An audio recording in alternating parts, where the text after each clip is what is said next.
The spaceship was quiet, almost too quiet. The long metal corridors stretched into the darkness, filled only with the hum of distant engines. Cold air moved slowly through the vents, leaving the walls covered in a thin layer of frost. Most of the crew was asleep, their cabins locked, their dreams safe. But deep inside the ship, something small was moving. She was tiny. At first glance, she looked no bigger than a child, her skin pale like moonlight, her eyes wide and shining. She wore nothing but thin, torn cloth, and her body trembled with every breath. Her arms wrapped around herself as if hugging her own bones for warmth. She shivered, teeth clicking together, the sound soft but sharp in the silence. The tiny alien girl had no name that the humans could pronounce. To them, she was simply the survivor. They had found her drifting alone in a broken escape pod, a small shell of metal lost in space. She had been curled up inside, weak and half-frozen. The humans had thought she was harmless, fragile even.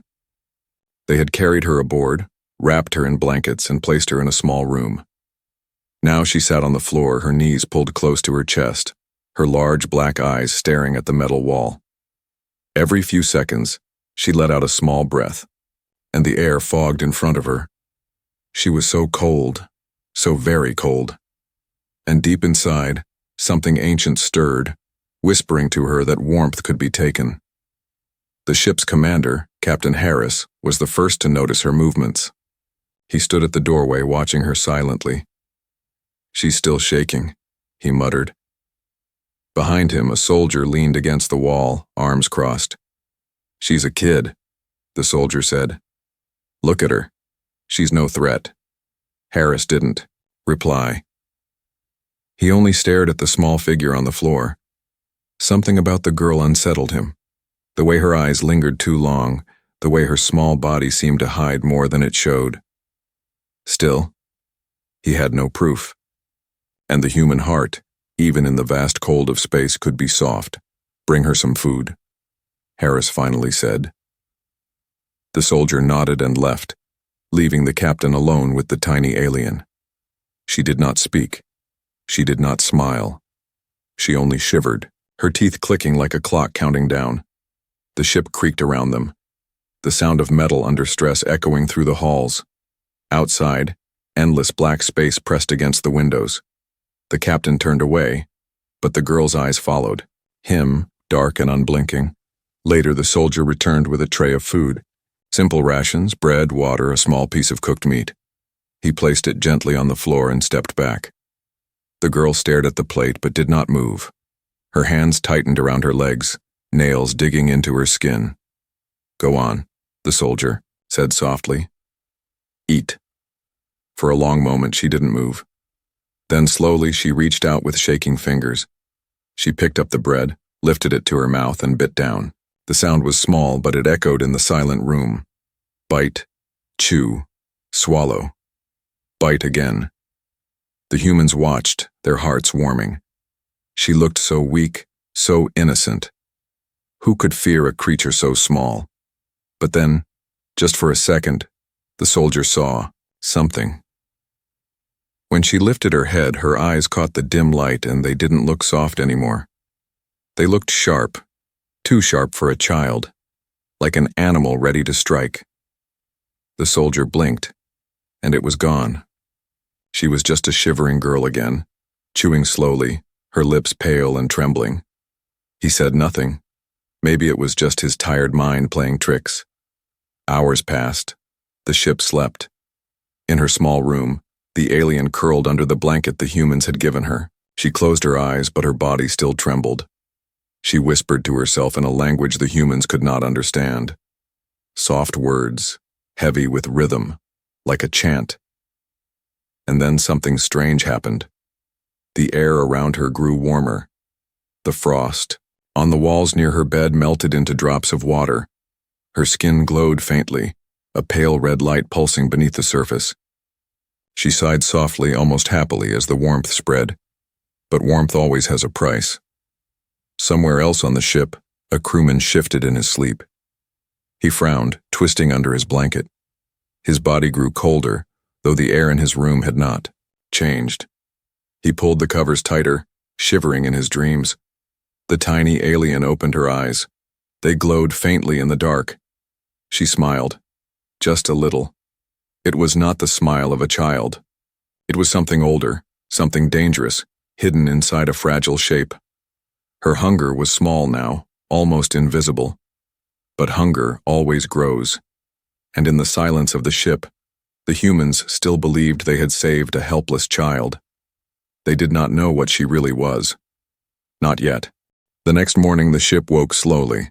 Metal boots clicked on the floor, lights flickered on one by one, and the sound of voices filled the halls. Life returned to the vessel as the crew moved through their routines, checking systems, adjusting, controls, and preparing for the long journey ahead. But in the small room at the far end of the ship, the tiny alien girl still sat curled up in her blanket. Her eyes blinked slowly, adjusting to the light. She looked weak. She looked harmless. Lieutenant Sarah, one of the medical officers, came first. She carried a small tray of warm food and a steaming cup of broth. "Here," she said gently, setting it down on the bed beside the girl. "It's better than dry rations. Try this." The alien stared at the cup. Her thin hands trembled as she reached for it. She lifted it slowly, took one sip and then another. The warmth spread through her, and for the first time she let out a soft sound. A sigh. Almost human. Sarah smiled. "See? Not so bad." More crew members gathered, curious about their strange guest. They whispered in the hall, watching through the open doorway. "She's smaller than my daughter," one of them muttered. "Barely looks alive," another said. Someone laughed quietly. "Hard to believe she survived alone in that pod. She's tougher than she looks." The alien lowered her eyes, pretending not to hear, but inside she listened to every word. She studied their faces, their warmth, the heat in their bodies. She could feel it through the air, like faint fire glowing around each human, and she was so cold, so very cold. Still, she smiled weakly when Sarah patted her shoulder. It was an innocent smile, the kind that made the crew relax. By midday, Captain Harris called for a small meeting in the common room. The crew gathered, around the long metal table, their voices echoing softly. "She seems safe," Sarah said firmly. "Malnourished, scared, but safe. She doesn't speak our language," another argued. "How do we know what she really wants?" "She's a child," Sarah shot back. "Look at her. We can't treat her like an enemy." Harris listened in silence. His eyes were heavy, his face unreadable. Finally, he nodded. "Very well. We'll give her food, warmth, and safety. She's our guest until proven otherwise." The crew agreed, some with smiles, others with doubt, and so the alien was welcomed. The days passed slowly. The humans brought her gifts: a soft sweater, thick socks, a small toy carved from metal scraps. She held it in her hands, turning it over with wide eyes, pretending to be fascinated. They thought it was sweet. They thought she was just a lonely child discovering kindness for the first time. At night, the crew sometimes heard her whispering, soft, strange words, almost like a lullaby. No one understood the language, but the sound was calm, almost beautiful. The humans convinced themselves it was harmless, but small things began to happen. One morning, the kitchen reported missing food, a pack of dried meat, gone. No alarms had sounded. The crew searched but found nothing. The alien girl sat in her room, quiet, her hands folded neatly in her lap. She looked up with wide, innocent eyes when asked. She shook her head as if she didn't understand. "It's not her," Sarah said quickly. "She's too small. She couldn't sneak past the cameras." The others agreed. Better to blame faulty systems than suspect the fragile little survivor. Still, Captain Harris wasn't convinced. He stood one evening outside her door, watching her through the glass. She sat on the floor, humming softly, her back to him. But then for just 1 second her head turned and her eyes met his. They weren't soft this time, they were sharp, bright, almost glowing. Harris stepped back, heart pounding. But when he blinked, she was just a shivering child again, rocking gently, her voice barely above a whisper. He told no one. The kindness of the humans continued. They brought her to the common room sometimes, letting her sit near the heaters. She watched the flames behind the protective glass, her small body leaning closer, closer as if drawn to it. "You like the heat, huh?" a soldier teased, tossing her a blanket. "Guess we all do," she nodded, smiling faintly, but her eyes never left the fire. The crew thought she was learning. They thought she was adapting, becoming part of their family. They told themselves they had saved her, that their kindness had meaning. But in the darkness of her room when the ship was quiet, the alien whispered again. Her words were softer now, slower, carrying a rhythm like breathing. The air grew warmer around her bed, and once again, the frost on the wall began to melt. Somewhere nearby, a crew member tossed and turned in restless sleep. His body grew colder under the blanket, his breath shallow, his lips pale. The alien opened her eyes, glowing faintly red in the dark.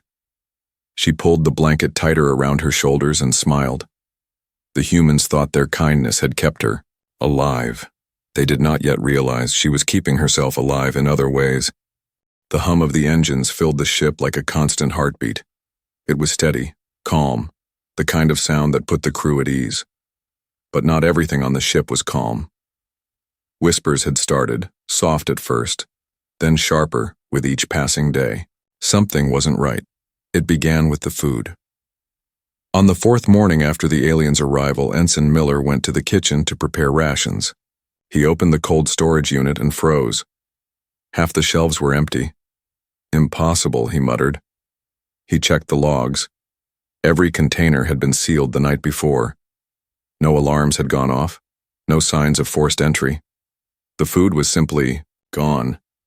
The crew gathered quickly, voices rising in the cramped kitchen.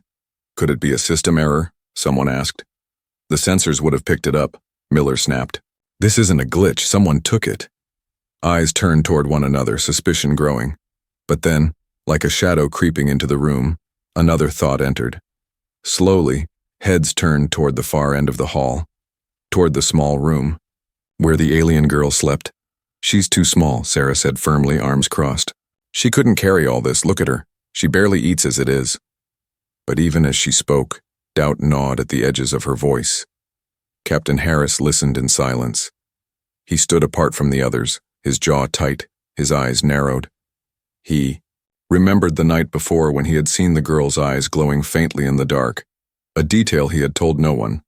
"Search her room," Harris said at last. Sarah looked shocked. "She's just a child." "She's not a child," Harris replied coldly. "Not ours, and not human." Reluctantly, the crew agreed.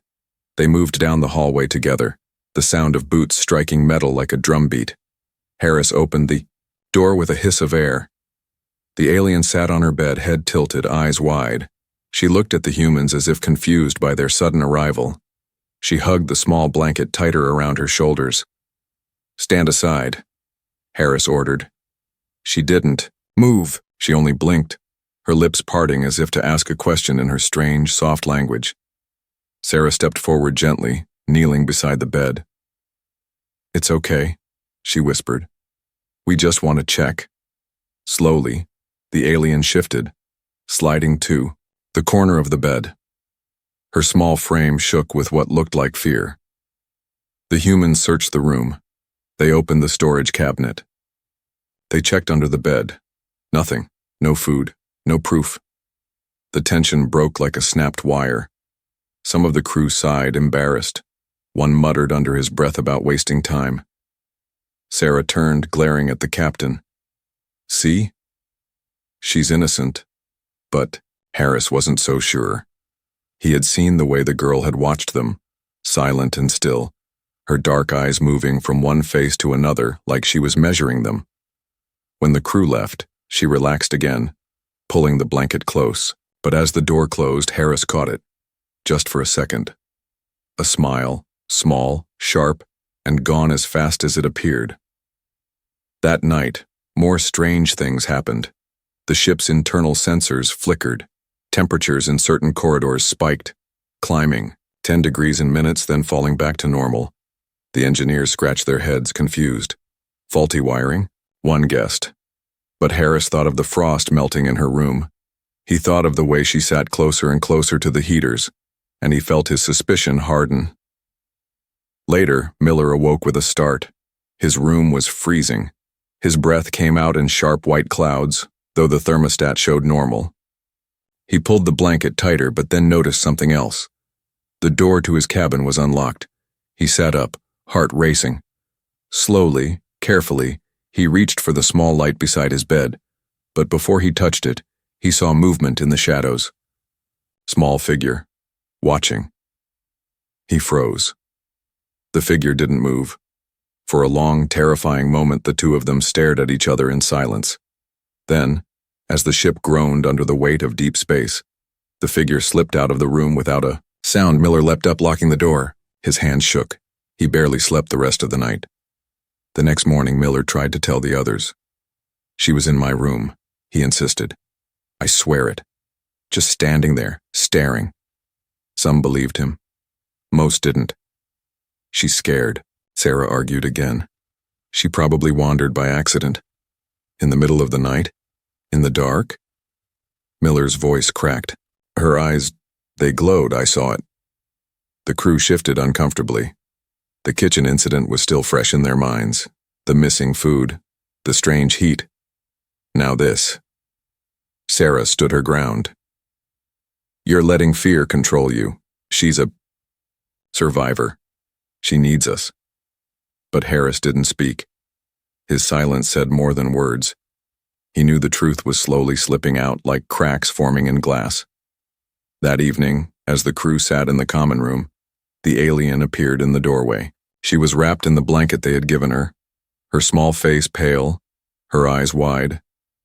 The humans fell silent. She stepped inside slowly, her feet bare against the cold floor. She looked like a fragile ghost, lost and lonely.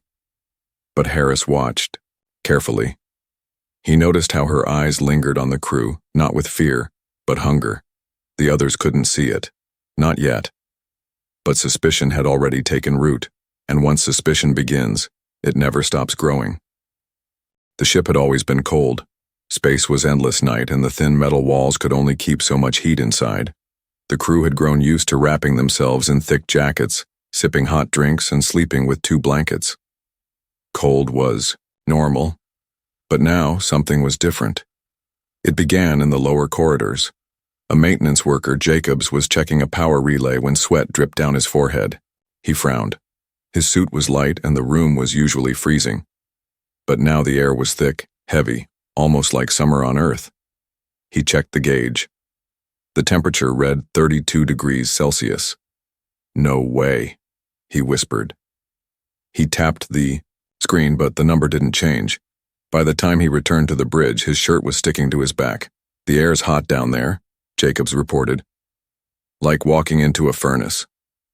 "System fault?" the engineer asked. "Maybe," Jacobs muttered. But deep inside, he didn't believe it. Later that day, Sarah visited the alien's room with more food. She knocked softly before stepping inside. The moment the door slid open, a wave of heat struck her. Her breath caught in her chest. It was warm, too warm, like stepping from a cold night into a burning house. The girl sat cross-legged on the floor, her blanket draped around her shoulders. Her eyes were closed and her lips moved silently, forming strange words. Sarah's skin prickled. "Hello?" she said gently.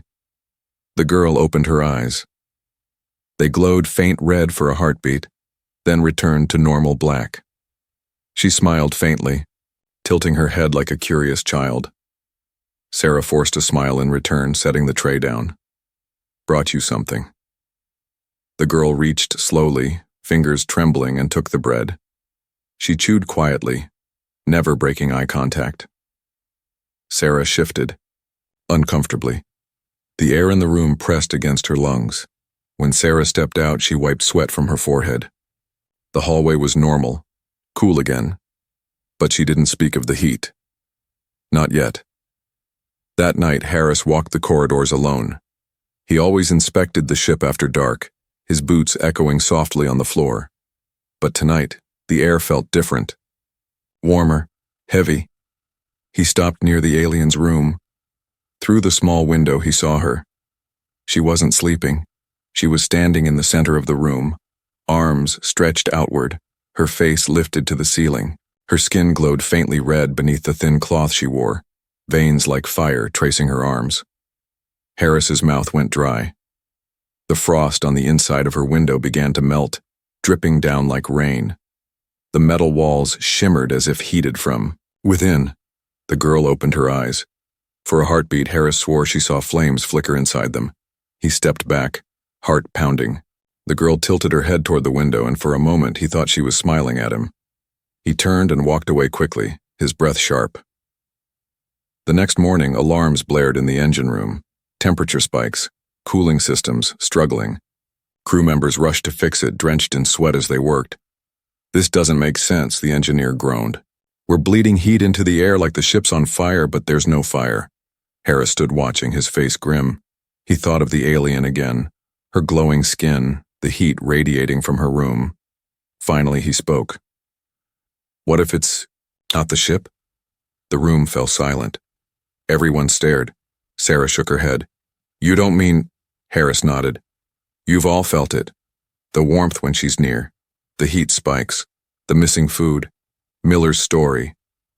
"She's a child," Sarah protested again, her voice sharp with desperation. "She's scared alone. You're turning her into a monster because you're afraid." But Miller stepped forward. His face was pale, his eyes dark. "She was in my room, watching me, and I've never been so cold in my life. She took something from me." The crew shifted uneasily. No one laughed. No one argued. That night, another accident happened. Jacobs was patrolling near the storage deck when he felt the heat rising. His throat went dry, his skin burned, sweat soaking his uniform. He gasped, stumbling against the wall. Through the dim light, he saw her, the alien girl. Standing in the corridor, her blanket had slipped from her shoulders, her skin glowed like hot metal, red veins crawling across her arms. The air around her shimmered. "Stay back!" Jacob shouted, drawing his pistol. She tilted her head, smiled faintly. The lights above flickered, then burst, raining sparks onto the floor. Heat roared through the corridor like a furnace. Jacobs fired, but the bullet melted before it touched her. Droplets of glowing metal hit the floor with a hiss. Jacobs screamed, stumbling backward, and then silence. When the crew found him minutes later, he was collapsed on the floor, unconscious, but alive. His skin was covered in burns as if he had lain in the sun for hours. The alien girl was gone. On the bridge, Harris stood over Jacob's stretcher, his jaw set. "She's not innocent," he said quietly. "She's dangerous." The crew listened, in silence. Sarah's face was pale, but even she couldn't deny the truth now. In the dark corners of the ship, whispers grew stronger. Some wanted to lock her up. Some wanted to eject her into space. Others still clung to the hope that she was simply misunderstood. But everyone agreed on one thing. The ship was no longer just cold, it was burning. The crew did not sleep well after Jacobs was carried to the infirmary. His skin was blistered, his lips cracked, and his body shook with fever.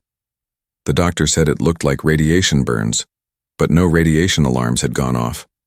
Only one explanation lingered in everyone's minds, though few dared to speak it aloud. The alien. Captain Harris stood by Jacob's bed, arms crossed, eyes heavy. Around him, the crew whispered nervously.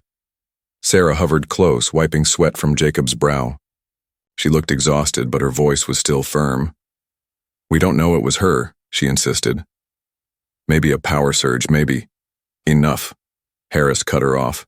His voice was low, hard. "We all saw the heat readings. We all felt the air burn.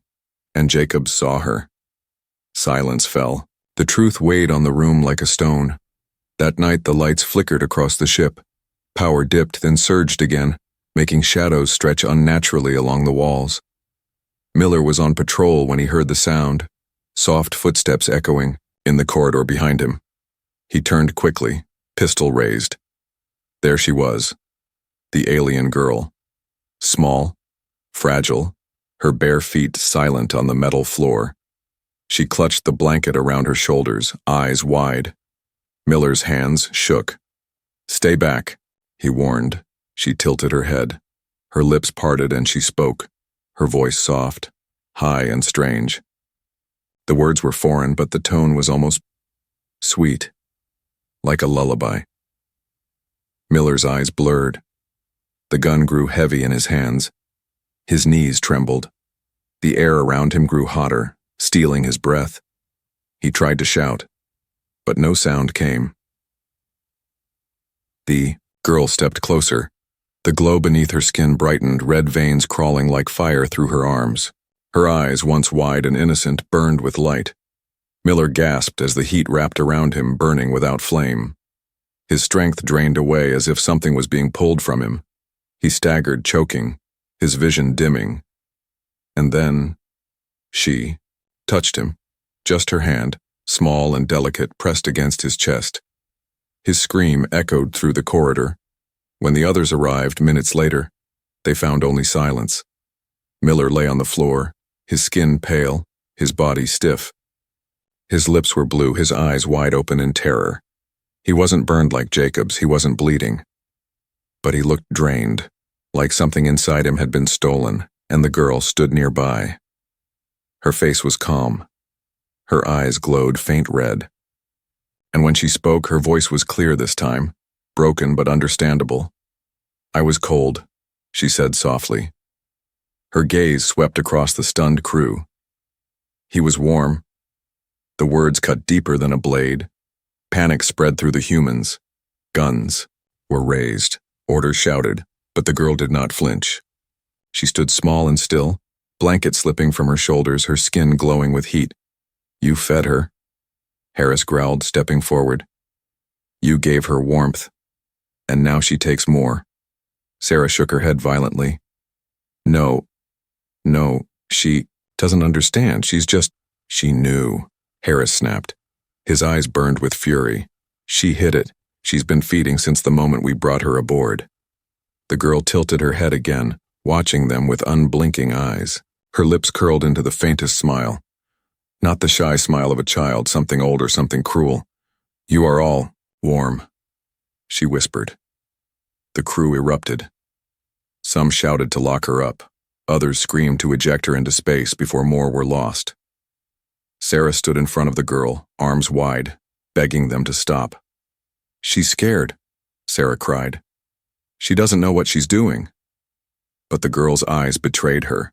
They glowed brighter, red veins burning across her skin, filling the room with unnatural heat. Harris raised his weapon. His voice was steel. "Move, Sarah." "No," Sarah shouted. "If you kill her, you'll kill the only chance we have to understand what she is." But even as she defended the girl, sweat poured down her face, her knees shaking. The warmth pressed against them all, heavy and suffocating. The alien stepped forward. Just one step. The lights above flickered. The floor groaned. The air shimmered like fire. "I need," she whispered. Her voice was almost a growl now, echoing in the walls. "I take. I live." The crew fell back, fear etched in their faces. Harris gritted his teeth. "Then you won't live long on this ship." He pulled the trigger. The shot cracked through, the corridor echoing like thunder. But as the bullet flew, the air around the girl shimmered. The metal slug melted midair, dripping to the floor as glowing droplets. The girl didn't even blink. The crew gasped. Fear turned to horror, and then she laughed. A soft, chilling sound, far too old for her small face. The humans realized the truth. She was never helpless, never innocent.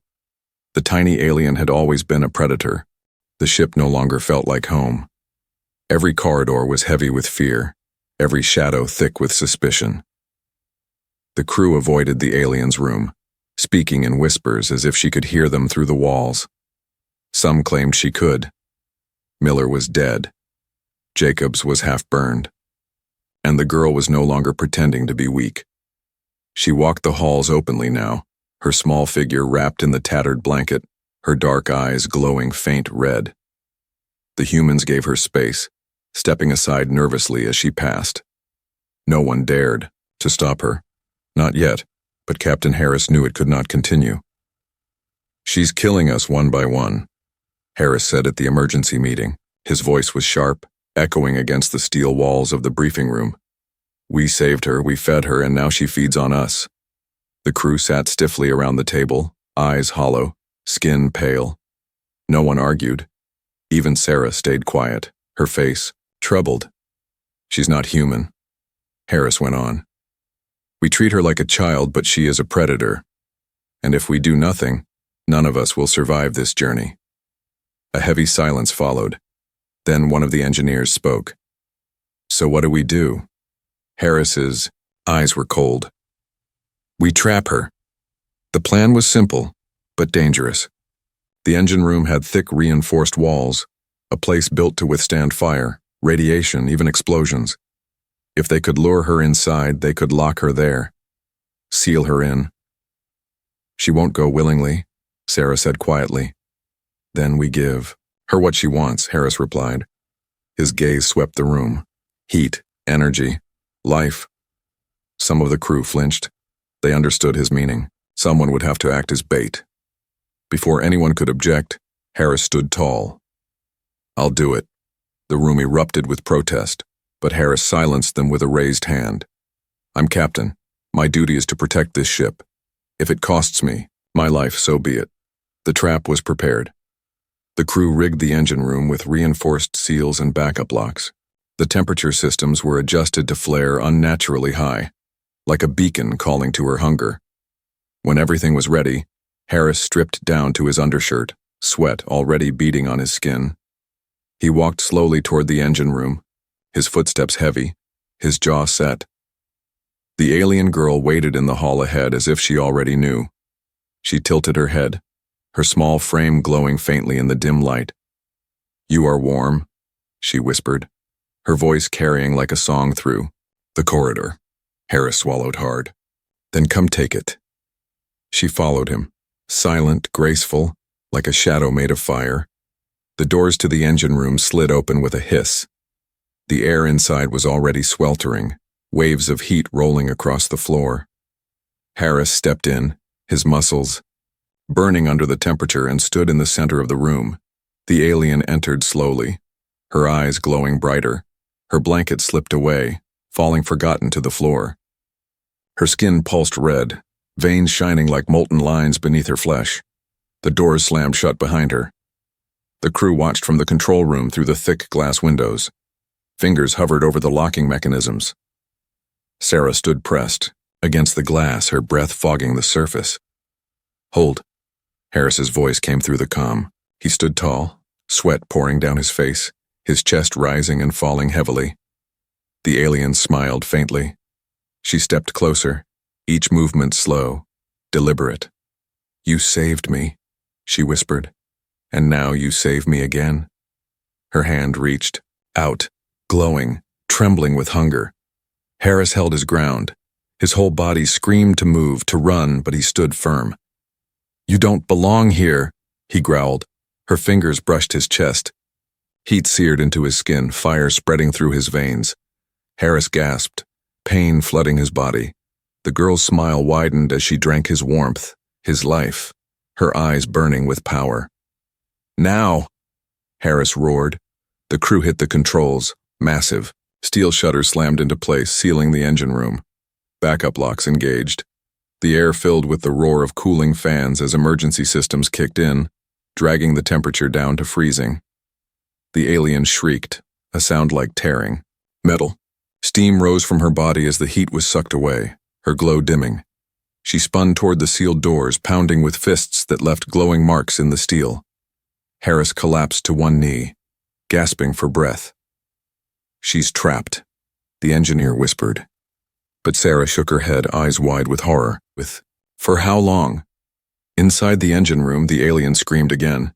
The sound rattled through the walls, piercing into the crew's bones. She slammed her fists again and again, each strike bending the metal slightly inward. Her voice cut through the comm system, distorted but clear. "You think walls will stop me?" she hissed. "I take, I burn, I live." The crew shivered. Harris forced himself to stand, leaning against the wall for support. His skin was pale, his lips cracked, but his eyes were fierce. "She's stronger than we thought," he rasped. "But she can bleed. And if she can bleed, she can die." The others stared at him in silence. Some nodded slowly. Others looked away, fear eating at their resolve. The fight wasn't over. It had only just begun. The engine room was silent now. The only sound was the slow hum of machinery and the faint crackle of cooling metal. Steam drifted across the floor like fog. Behind the thick glass, the crew watched in tense silence. The alien girl stood in the center of the sealed room. Her small body hunched, her glow dimmed. She looked weaker, her skin pale once again, as if the freezing air had stolen her strength. For the first time since she came aboard, she looked small. "She's finished," one of the soldiers muttered. "Keep the locks engaged," Harris ordered, his voice hoarse. His chest still burned where her hand had touched him, but he forced himself to stand tall. "We hold her here until she dies." Some of the crew relaxed slightly, shoulders dropping. Relief spread through the room like a slow wave. But Sarah did not move. Her eyes were locked on the girl behind the glass. Something gnawed at her heart, something she didn't want to admit. "She's only a child," Sarah whispered.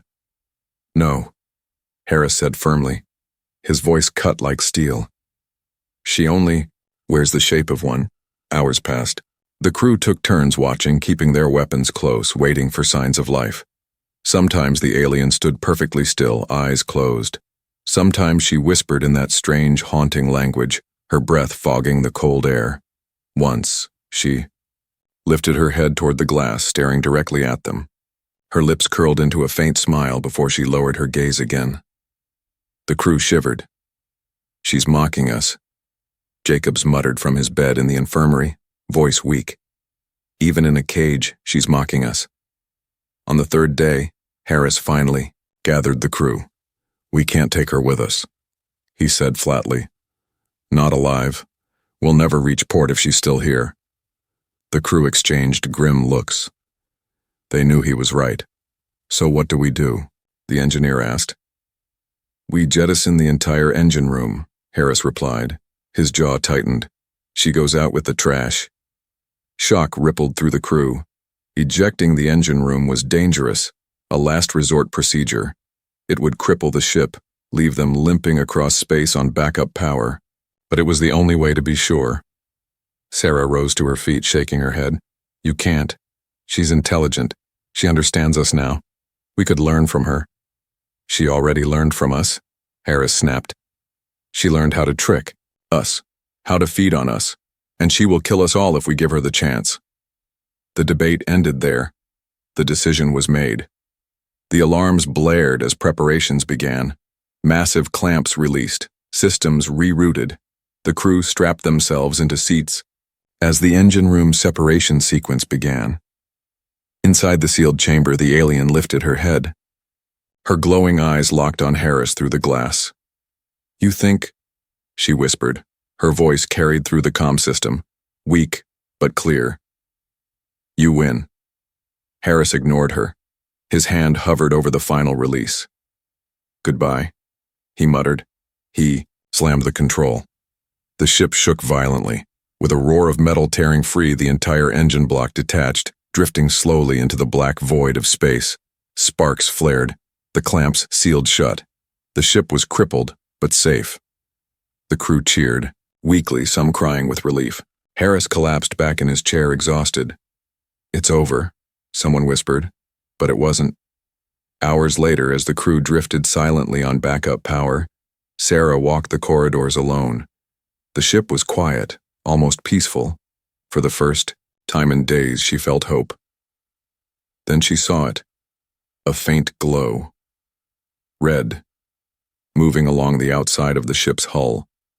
Her breath caught in her throat, She pressed her face to the nearest viewport, eyes wide. A small hand gripped the metal, fingers glowing like molten fire. The alien's face appeared beyond the glass, twisted into a smile. Her eyes burned brighter than ever, defiant and hungry. Sarah stumbled back, heart racing. No, it's not possible. The alarm klaxons blared.